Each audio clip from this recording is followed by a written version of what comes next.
if you wanted to borrow money, because Chinese could not go to a bank and borrow money, they would go to their association and they could borrow money there.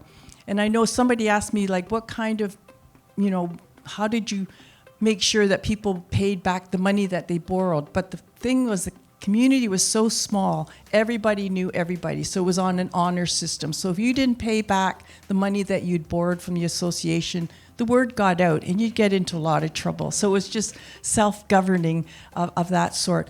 The library was my space, and there was just so much. To the Harbor Grace excursion with the boys to have a time.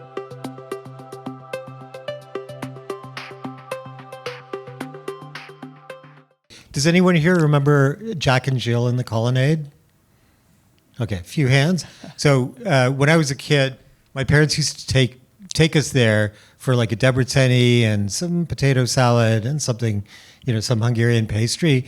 But I discovered when I was working on the ward that the original Jack and Jill was this very cute little bungalow at the corner of LaPlante and Hayter, which is, if anyone can imagine that very large parking garage on Elizabeth Street across from the TGH, it's just kind of in behind there. It was completely eradicated. But the first one, which was founded by some Hungarians in search of espresso, was there. And my parents used to work. My mother was at Sick Kids. My father was at TGH. And they would meet after work. And apparently I was brought there as an infant in a stroller because they lived up in the annex. So that was like this I only discovered when I was working on the ward, but that was my first exposure to wardish things. And John's the expert on the ward, and he's just we've got a map that you can see, and John can give you a full description of the ward, the boundaries, and what you would have seen if it was still here. So this is a GODES map. This was the fire insurance map. The pink or the red buildings are in brick, and the yellow buildings are wood. And this was a very easy way of telling firefighters where the risk was likely to occur. So this is the lower ward map. The ward extended from basically from Queen to College and from Yonge to over to University, which back in the day was called College Street. And it was basically the Toronto's first suburb. So it sort of grew up in a kind of a swampy area around where the Church of the Holy Trinity is now. Until the 1830s, the city was basically south of Queen Street, which was known as Lot Street. It was the edge of the city. And it became this kind of working class area, lots of Scots, lots of Irish.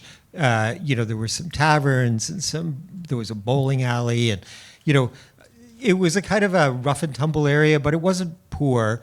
But over time, it became increasingly dense, and you can kind of see it in this picture. That if you can't see it too well, but the lots are really small and crammed together, and it became a kind of receiving area for newcomers to Toronto. So the first group that really settled there in significant numbers after the Scots and the Irish were African Americans who were fleeing slavery in the United States. So there was this influx of African Americans in the 1850s and 60s. In the 1880s, there was a sort of a similar influx of Italians. Italy was very poor at the time.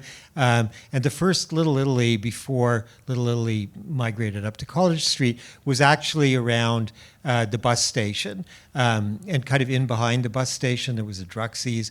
And so that was an area with a lot of rooming houses, a lot of greengrocers and that kind of thing. In the 1890s, for the next 20 years, there was the exodus of Jews from Russia and Eastern Europe, to all the major cities in the Eastern Seaboard. And Toronto was a destination for Jews fleeing pogroms. And the ward became very Jewish for a while. And then the Jewish population kind of migrated west towards what is now Kensington, was then known as the Jewish Market. And then there were a growing number of Chinese immigrants and Chinese people, Canadians of Chinese extraction who were moving from the West Coast, like Arlene's mother. And so for the next 30, 35 years, the ward was predominantly Chinese in complexion, and until the very end of the Second World War, at which point the City of Toronto Council decided to freeze all development and kind of force out all the Chinese businesses and the Chinese residents. And you could talk about that a little bit more. Before I go on to the Chinese community, I'm just totally fascinated, kind of weird, in a weird way, because the ward did not have sanitary conditions, and they had privies or outhouses. And apparently people used to meet socially when they went out to the outhouses. And I know there was a story about somebody meeting Mary Pickford. So as you know, she grew up in the ward. She lived on University in a house there. So I'm just thinking, and even what has happened to the ward is, and this is covered in the ward, so John's edited the ward, which was this many different contributors talking about different aspects of the ward, because there's so many stories to tell from that. And then the second book was The Ward Uncovered. So the site where which we'll point out later on, which was excavated, there were almost 1 million artifacts that were retrieved. But the thing is that they found really interesting stuff from the privies, because people were throwing things down the privy that they didn't want anybody else to find. So I'm just kind of fascinated with this privy, but it did contribute to making the ward become known as a slum area, because there was no like sanitary conditions. But this was, and John mentioned that after the Jewish community started moving away, then the Chinese community moved in. So that was our first Chinatown. And we had a Chinatown because there was so much discrimination in those early years. There were only 2,000 or 3,000 Chinese living in Chinatown up until the war, the end of First World War. There were, I think, 80,000 Jews that were in 1921. No, it must have been, 8,000 Jews.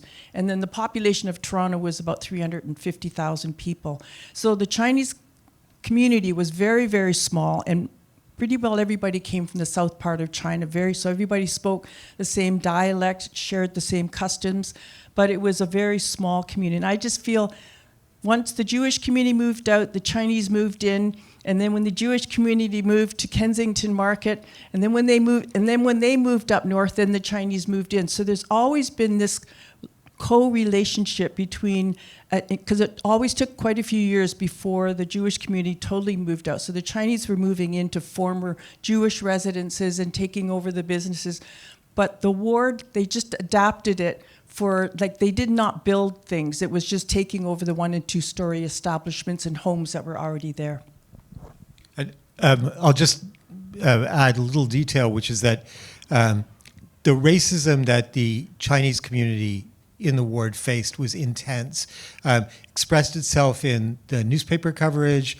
When we were working on this book, we found a lot of clippings from that period, and they were frankly unapologetically racist. But I thought that the most interesting detail that I came across is that there was a bylaw passed by the City of Toronto that prevented white women from working for Chinese businesses. Yeah, and to add to that, because there were so many Chinese laundries, because that was the first major business of the Chinese in Toronto here, and because there were so many Chinese laundries that were proliferating, concentrating in Chinatown, but then spreading around the city, that the city also passed a law. They wanted to have a licensing fee for the Chinese laundries and set it at a very high rate, which the white laundry people could afford to pay, but not the Chinese laundry persons.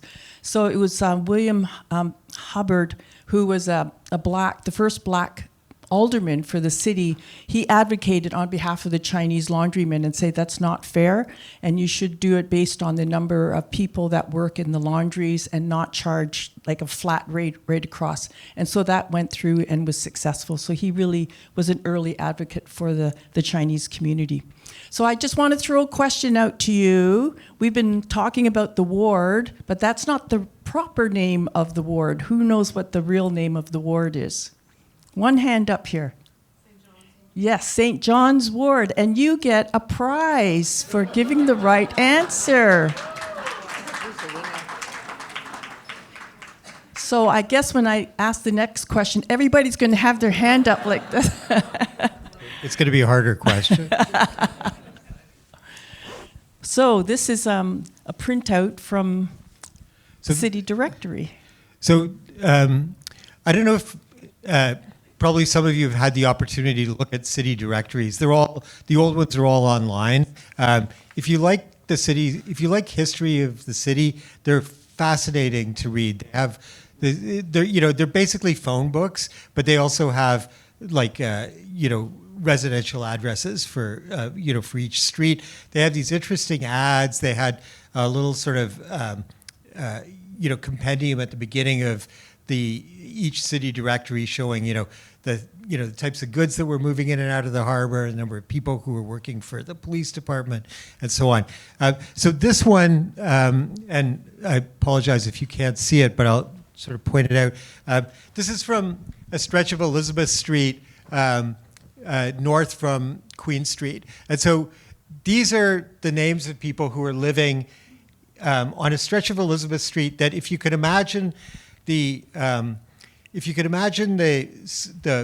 skating rink on Nathan Phillips Square.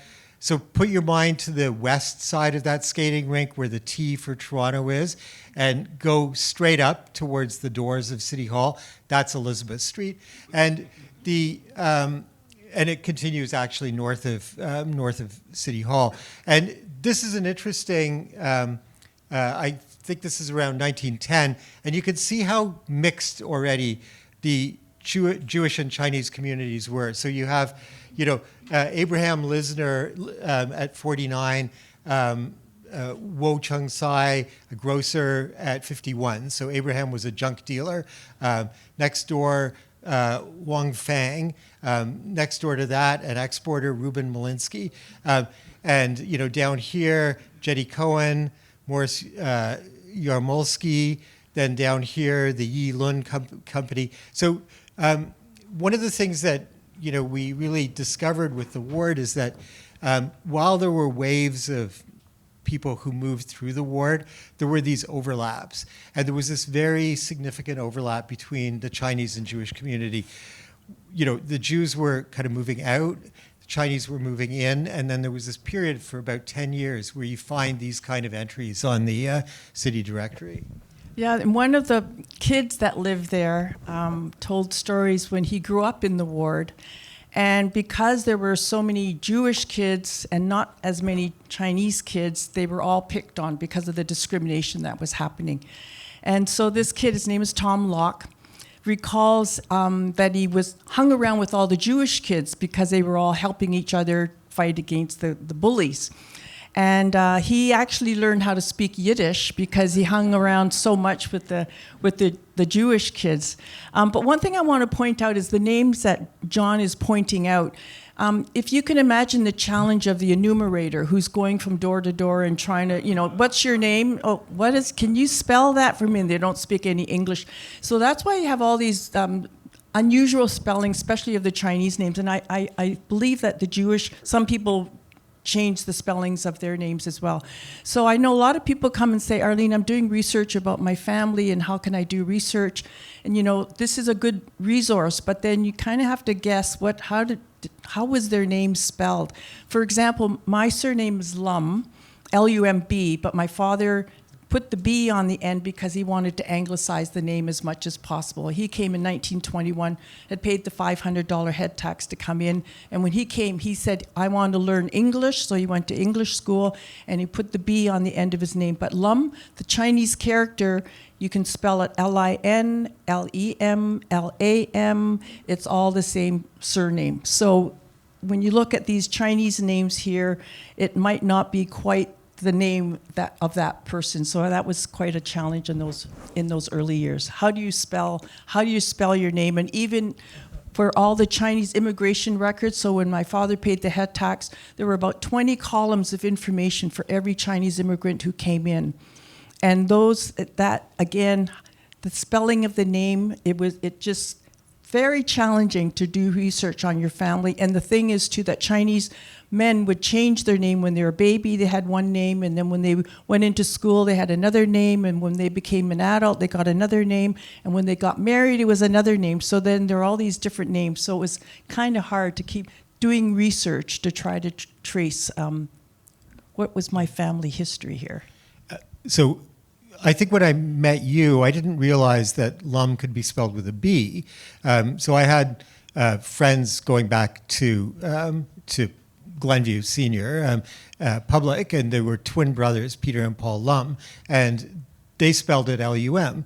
And I always thought, okay, that's how Lum is spelled. And then, I discovered that there's this alternative version. And there are so many Jewish names that have I've seen so many different ways of spelling Greenspan, like lots and lots of them. And, sometimes the spelling is chosen, like in your dad's case, and sometimes the spelling was imposed by, customs agent or somebody, in the bureaucratic food chain.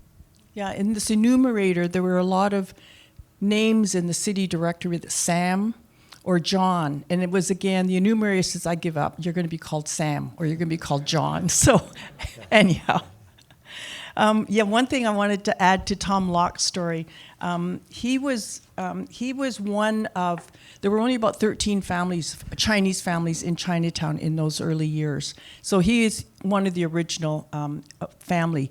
And he eventually served during World War II in a special ops called Operation Oblivion. And despite the fact that, Chinese were really discriminated against, he still volunteered to serve during World War II. So what hardened him up was growing up in the ward and learning to defend himself, hanging out with the Jewish kids and learning how to fight and, go up against those bullies. So anyhow, it paid off in the end. Here is a big difference between the Chinese and Jewish communities, because when the Jewish immigrants were coming over, they were coming over with their families. When the Chinese, first we had a head tax from 1885 until 1923, started at $50, went up to $100, went up to $500, because that was supposed to discourage Chinese from coming into Canada, but the push factor to get out of China was so strong that the Chinese kept coming. But it was mostly men who came, of course, and they left their wives and children back behind, because for them to rustle up $500, which that was 2 years' wages, and you could have bought a house in Vancouver at the time, so it was a lot of money. And then 1923 until 1947, there was an exclusionary law, because the government said this head tax isn't stopping the Chinese from coming in, so we're going to say no more Chinese can come in. So that exclusionary period lasted for 24 years. So that's why the ratio of men in Toronto leading up to the end of World War II was 18-1. And so when my mother, who was born in Nanaimo, British Columbia, and came over to Toronto during the Depression years to work to help to support her family, and eventually through a matchmaker, she was matched up with my father. And I always teased my father, and I said, Dad, the ratio was 18-1, and how did you luck out and get get Mom, because there were so few women. And to understand my dad, because he had a great sense of humor, he said there wasn't much choice back then. But anyhow, it was a very successful marriage, but that was my dad. And finding my mom, I think it was a very long marriage, 60 years of marriage. So the matchmaker made a good decision matching the two of them up. But when my mom got married, she wanted to get married at the Knox Presbyterian Church. And when she talked to the minister, he said, oh, that's a great idea. I'd love to have, more Chinese coming to the church and getting married. And my mom said, I have to get married on Sunday.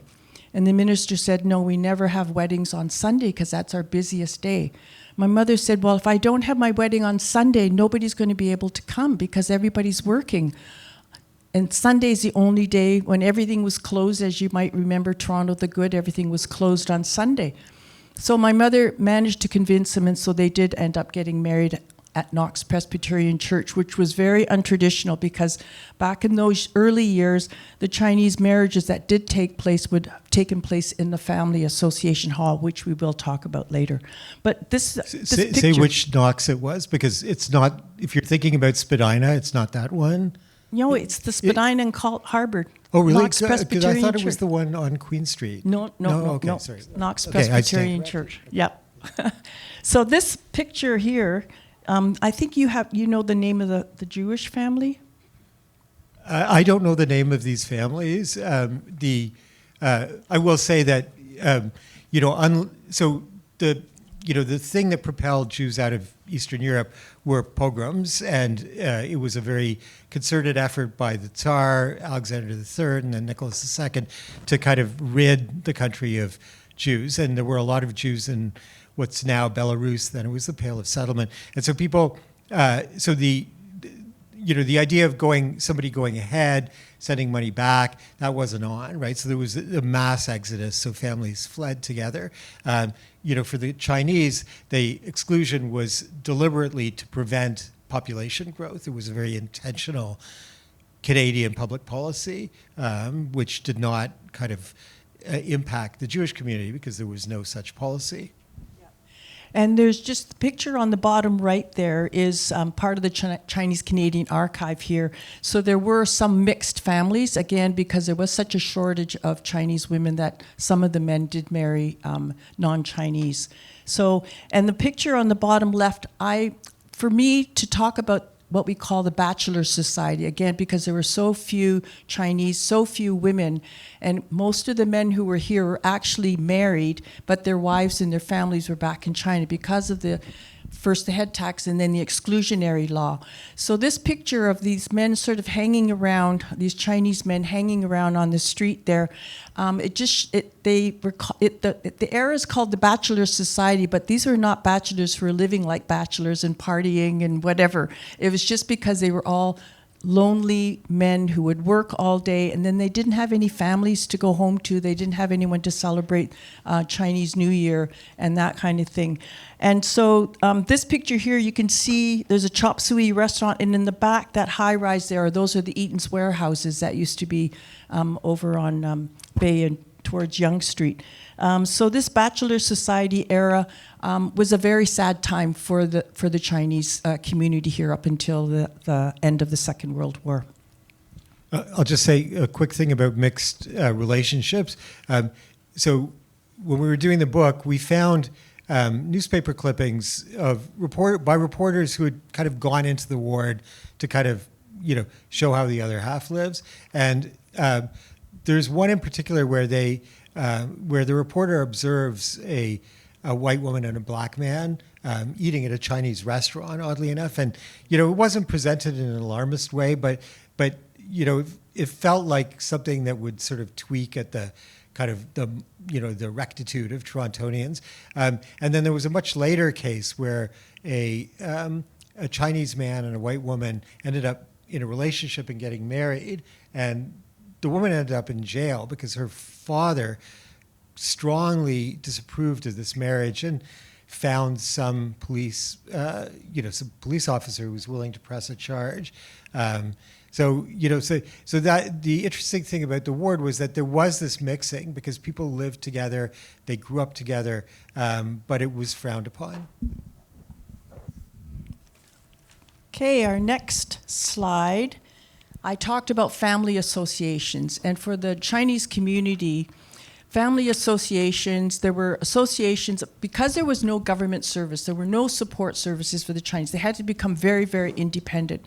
So they relied on associations, and these could be based on surnames, so all the Lums would belong to one, and the Lees would belong to one, and so forth. Or it could be locality, so if you're from a particular area in China, then you could belong to that one. There were political associations, so the Nationalist Party or Freemasons Party, and then so these were, for me, they were the really core of our early Chinese community. If you wanted to find a place to live, you wanted to find a job, you went to your association. If you wanted to borrow money, because Chinese could not go to a bank and borrow money, they would go to their association and they could borrow money there. And I know somebody asked me, like, what kind of, how did you make sure that people paid back the money that they borrowed? But the thing was, the community was so small, everybody knew everybody. So it was on an honor system. So if you didn't pay back the money that you'd borrowed from the association, the word got out and you'd get into a lot of trouble. So it was just self-governing of that sort. Even in those early years, it was important for the early Chinese. A lot wanted to be buried in their homeland. They wanted to be sent back to China to be buried with their ancestral cemetery. And so this happened in Toronto and more so in Vancouver, that the Chinese would be buried, and there was a plot at Mount Pleasant Cemetery where they would be buried for up to 7 years or so, and after 7 years, their bones would be dug up and then returned, sent back to China so that they could be buried in their ancestral homes in China. So that was another function of the associations. I mean, the interesting thing about the ward is that there were a lot of these kinds of mutual self-help associations.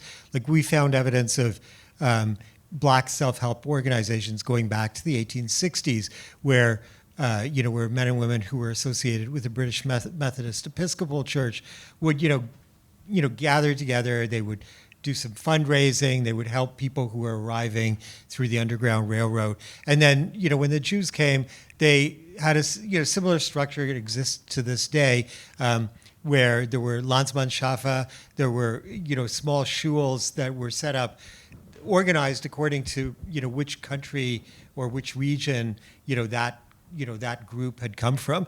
And on the block where the new Toronto courthouse is, which is where this big archaeological dig was, there were several of these little shuls on that block. And also, I think there were also several Chinese family associations had not headquarters, but had their offices on this block on the east side of Chestnut, where the student residence is.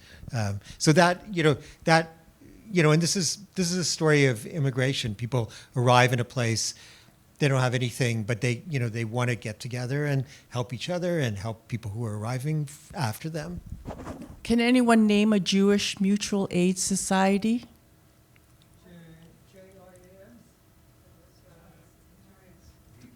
Which one? JIAS, Yes. the Jewish Immigrant Aid Society. Yeah. We have a winner. How about a Chinese family association? Can someone name one? The Lim Sai Ha Tong. So anybody who's a Lum would have joined the Lim Sai Ha Tong. So they could borrow money. And a really important function was also, if you wanted to send money back to your family, which was so important for these Bachelor Society men, despite the fact that they worked six days a week, they worked 16, 18 hours a day in their laundries, in their grocery stores, they wanted to save money to send back to their families because their wives and children, they were starving in China. Like in the south part of China, the Guangdong province, there was only enough food to feed 1/3 of the population. So it was so important that money was sent back to China. So that was one of the important functions of these associations. So the Lem Family Association, of course, they were all in our original Chinatown, and then when we moved to Spadina and Dundas area, the only two family associations left in our first Chinatown is the Wong, not the Wong Association, sorry, the Lem Sai Ha Tong, which is for the Lum family. So that was where my father took us when we were growing up. And also Lee's are still on Dundas Street, just before University Avenue. So those are the only two left in our original Chinatown. And the rest either moved to Spadina and Dundas, or they've moved, some are in Kensington Market, and some have moved further north. The door with the mailbox near Bay and Dundas, which one is that? The one near Bay and Dundas is Lem Sai Ha That's Tong. Yeah. So if you look on Dundas Street between Bay and Elizabeth Street on the south side, all these high-rise buildings, and there's only one 3-story building, and that's the Lem Sai Ha Tong, the Lem Family Association, because developers bought everything else up, but the Lem family refused to sell their building, so they still have their 3-story building. And what's changed for them, they totally renovated. So there's a Denny's on the ground floor. There's a yoga studio on the 2nd floor. And the Lem Family Association meeting hall used to be on the top floor, the 3rd floor. But because of the aging members, they decided when they renovated, and they couldn't afford to put the elevator in, and they were excused from, they didn't have to put an elevator in. Their members now meet on the basement level. So instead of climbing up 3 flights, they only have to go down 1 flight. So it's very interesting to note that that's the only 3-story building, and the rest is all high-rises. So they're dwarfed by these high-rise buildings. You could really see it if you go around the back. There's a little alleyway. So if you could imagine that there's an aroma at the southwest corner of Bay and Dundas, and behind that is an alleyway with this lovely piece of public art in the alleyway by the BC artist Ken Lum. I don't know whether a relation. Two Chinese Canadian children sort of looking at each other, and from that alleyway you see the backs of that building, the 3-story building, and it really, you could really see how sandwiched it is between these 2 condos. Actually, one's a rental and one's a condo. All right. So the building on the left is the Shari Tzedek Synagogue. So it was founded by a group of Russian Jews. They acquired this building, which is basically on Center Avenue, about halfway between Armory and Dundas. And it was a foundry. It was a factory. They bought the building, they gutted it, they hired an architect who sort of put, kind of a new facade on it and remade the interior. And that synagogue operated for about 20 years. And then the congregation then moved up into the annex. And it became sort of a used furniture store, and it's interesting because we found old photographs of this furniture store, and you could tell that this is what this building turned into. The building on the right is the British Methodist Episcopal Church. Just to get you oriented, so what you're looking at is the Chestnut Street face. These 2 buildings shared a lot line. They shared a rear lot line. And the British Methodist Episcopal Church was a black congregation that traces its origins to Philadelphia in the late 18th century. It was originally the African Methodist Episcopal Church, was renamed when it wasn't this building, but a congregation was established here in the 1850s by 5 African-American men, 3 of whom were ex-slaves.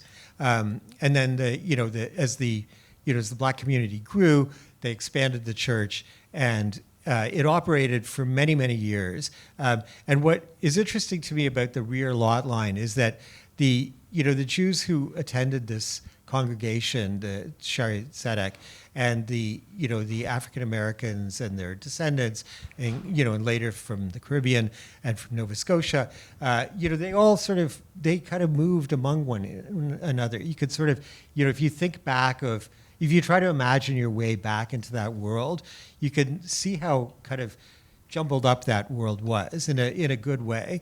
And then I'm going to let you pick up the story about what happened to this church in the 1950s. So in the 1950s, the Chinese United Church took over that site on Chestnut Street. And so the church was in operation for a long time. So it was the only church in Chinatown. And the other sort of church was on University in Dundas Street. It was called the Chinese Christian Institute, but it was basically a converted house.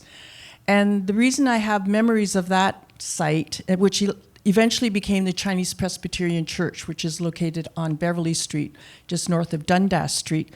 But the CCI, Chinese Christian Institute, was where I went to the dreaded Chinese school for many, many years. my family, I grew up in the Junction, Keele and Dundas. My parents had a grocery store there, and so I went to. We lived there until I was 9 years old, and then at age 9, our family moved to Beverly and Dundas because my parents opened the Kwong Chow restaurant in Chinatown at 126 Elizabeth Street. But when I lived in the Junction, every day after school, from Monday to Friday, from 5 to 7, I had to go to Chinese school, the dreaded Chinese school. So I'd have to sit on the Dundas. I'd come home from school, get on the Dundas streetcar for an hour, go all the way to University in Dundas, go to Chinese school from 5 to 7, then after that, get back on the streetcar, go all the way back out to the Junction, then have dinner, then do my homework. So that's why I call it the dreaded Chinese school, because it was many years. And when I hear kids today, they say, oh, I have to go to Chinese school on Saturday morning. And then I do my sad story. Well, I had to go 5 days a week. So anyhow, the churches were a very, very important part of the community, not only because of Chinese school, but because it was a place.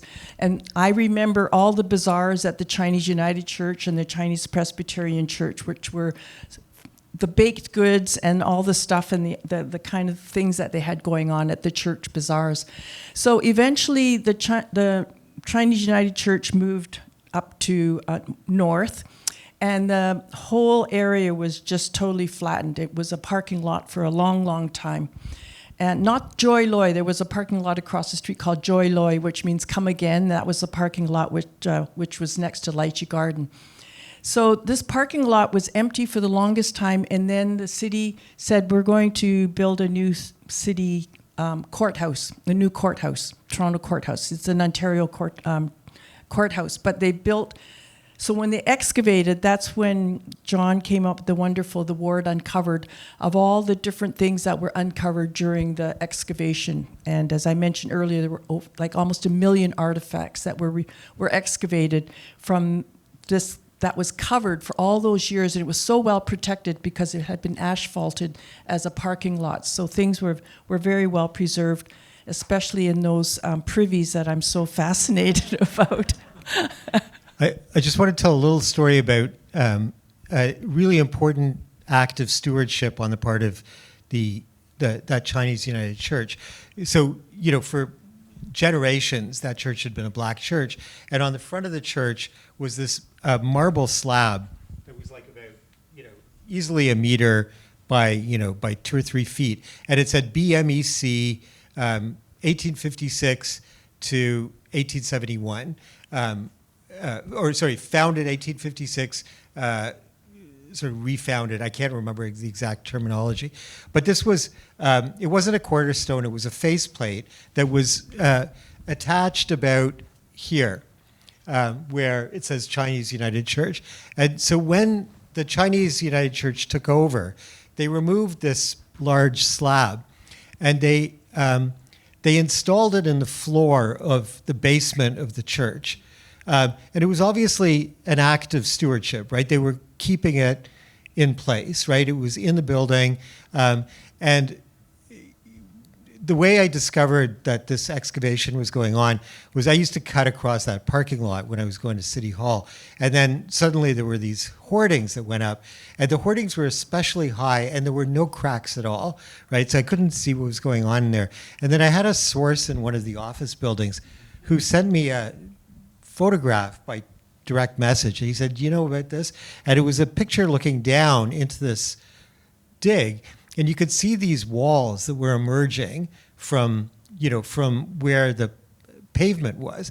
And one of the first buildings to come out of this site, and it was sort of like a ghost, was this church. And you could see its outline. And then, finally I pestered the archaeologists long enough. They let me come in and, for a tour. And there was this stone, exactly where it had been put, probably, 60 years earlier. John and we have so many stories to tell, and I'm just looking that we're going to be running out of time, so we're going to start talking really fast so we get all our stories in. But this is, on the top left, you can see Mount Sinai Hospital, and the bottom right is the Mon Cheong Home for the Aged. So Mount Sinai So this is its second home. The first one was in Yorkville, and this was set up by a small group of Jewish women and Jewish doctors to provide services to Jewish patients because Jews were excluded from Toronto General. In fact, when my parents came from Hungary in 1956, my father couldn't get a job at the TGH. He was a pathologist, so this was the workaround. And the Monchong home, which is on Darcy Street, 36 Darcy Street, was the first Chinese or Asian long-term care home in Canada. And now, as you know, in Monchong Home, they have 4 sites. This one's been expanded, and they have 3 additional sites. And they're also Yihong, which is another long-term care facility. But it's just because of the early lack of facilities that were for Chinese people, that having the Monchong Home where people could eat Chinese food, have people speaking their language, was so important. And it was specially built knowing that the Bachelor Society men did not have their wives and children and family to support them in their old age. That was an impetus for building it. Sad times. There was a Chinatown riot in 1919, and it was just after World War I. And it happened on Elizabeth Street, and it was basically a misunderstanding. Some soldiers were eating at a Chinese restaurant, and they abruptly left because there was a commotion happening across the street, and it was the police were raiding a Chinese gambling den. And so they all left the restaurant, and then they went back into the restaurant, and there were miscommunications. And so it was misunderstanding that, you haven't paid your bill, you left. So the next day, hundreds of people came and just started doing a lot of damage to Chinatown. So that was the 1919 Chinatown riot. So the second riot, is the well-known riot at Christie Pitts, which is 20 years later. And this was an act of provocation by some youth who were planted themselves in the middle of the baseball diamond, and there were, young kids who were Jewish, young kids who were Italian, and it was an attempt to kind of, stir things up and spark a riot. The timing, of course, is incredibly relevant because this is in the late 1930s when all of the terrible things that would happen in the coming years were in the air, and they were in the air here. It's interesting to note that I get asked frequently about whether there were race riots in the ward, and there were very few. There's really a really small number. Christie Pitts, of course, is not in the ward, and it kind of is a testament to the fact that all the people who lived there kind of figured it out, which I think speaks well of the way the city worked, organically, of course. This is a photograph of K-Doc Yip on the left, and on the right-hand side is Irving Himmel. And these were 2 men, Chinese. Doc Yip was the first Chinese-Canadian lawyer in Canada, and Irving Himmel was a Jewish lawyer, and the 2 of them met when they were part of Queen's Own Rifles. And they really wanted to advocate for civil rights and human rights. And so they said, we've got to get rid of this Chinese exclusionary law that was prohibiting the Chinese. So they worked together, and they were really very, very instrumental in having the repeal of the Chinese Immigration Act, which we call the Chinese Exclusion Act. So it's just an example of the kinds of collaborations that went on. I could go on for about 10 minutes about Doc Yip. He was such an interesting man in the work that he ended up doing. But just in terms of time, I'm going to move on to the next slide. So the well-established tradition of Jews going to eat Chinese food on Christmas Day.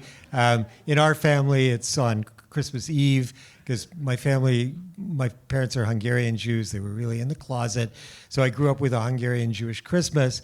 And then, when we had kids, we started taking them to a movie. We did like a Christmas Eve lunch with my mother.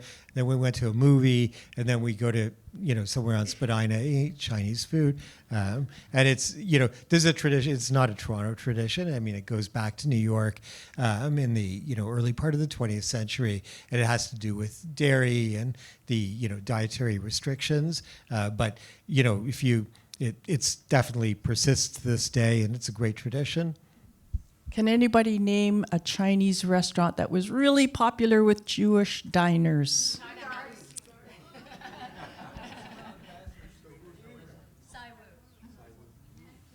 Saiwu was the answer? Lychee Garden? Well, I think they answered first. But the one I had in mind was Sea High Restaurant.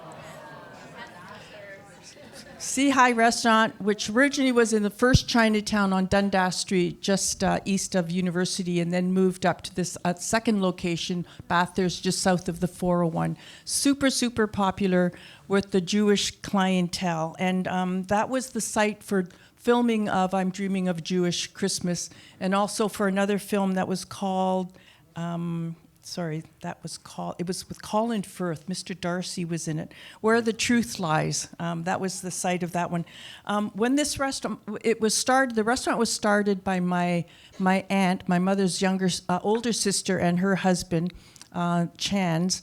And when they moved up here, and then after a while, they sold the restaurant to Stanley Chu, who ran it for many, many years afterwards. And finally, when Stanley closed down the restaurant, he sold the sign or donated the sign or sold it to the Downtown BIA, which is collecting signs, historic signs from around the city. And hopefully they're going to open up a museum with signs from Toronto, and that is where that sign is residing right now. And any proceeds from the sales of the goods and the furniture and whatever was at Sea High Restaurant, he donated the money to Baycrest because as a thank you to all the Jewish clientele that went to his restaurant. So can you name a Chinese restaurant that's owned by Jewish owners? What was it? House of Chan. Woohoo! There's something in it.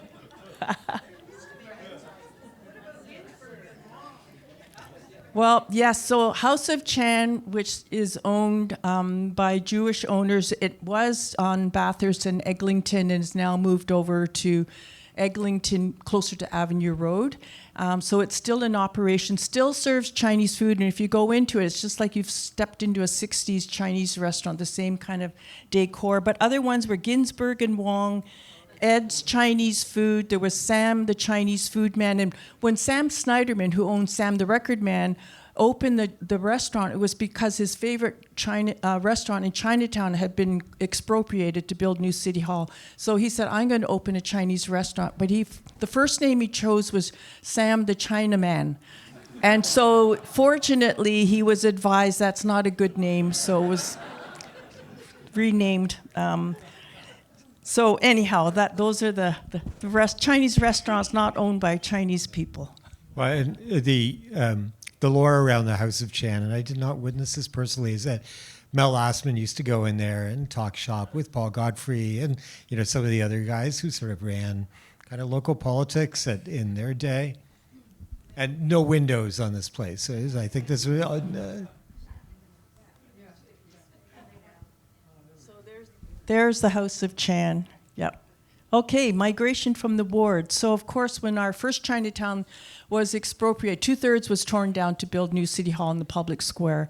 And so the 1/3 that remained, there was plans by the city to get rid of what was left of that part of Chinatown, but there was a Save Chinatown campaign that was headed by my mother, Jean Lum, and they managed to save what was left of that Chinatown. That we're going back to the 60s and the 70s.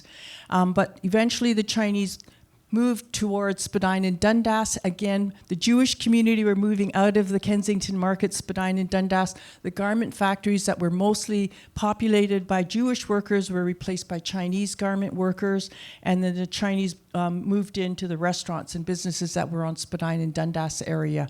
And so that, and then from there, of course, the Chinese are living now in Markham and Richmond Hill in the outer GTA. So there's not as many living in our Chinatown. And as you might have heard, our Chinatown is under threat because of development. the lack of affordable housing and rents. So Chinatowns across North America are really now under threat because of development. So there is a movement to try to save what we have left of our Spadina and Dundas Chinatown. So Kensington Market. So there were Jewish businesses and merchants in Kensington Market. By the sort of 50s and 60s, it was very mixed, right? There were Caribbean and there was Portuguese and Chinese and then later Vietnamese. And, a lot of the Jewish population in Toronto, sort of began to migrate north along Bathurst, basically was the artery, to Forest Hill, and then to the Cedarvale area, and up to Lawrence Manor, and then further north to Bathurst and Steeles.